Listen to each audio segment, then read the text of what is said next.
Hey Honda fans, I'm Izzy and this is Sierra, and today we're going to show you how to operate your power tailgate in 3 different ways. Okay, so today we're going to show you the first way, which is going to be pressing this button here. You'll just press that and it will beep and the tailgate will lift. And to close it, you'll just press it again and it will beep and close again. Next one, you're going to just press this button here. You're going to hold that. It will beep again and it will automatically open for you.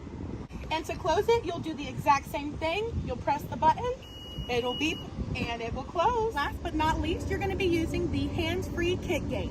All you have to do is have key in hand, hit the sensor, and she'll open.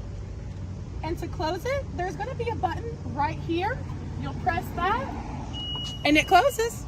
And that's it on the hands-free power tailgate.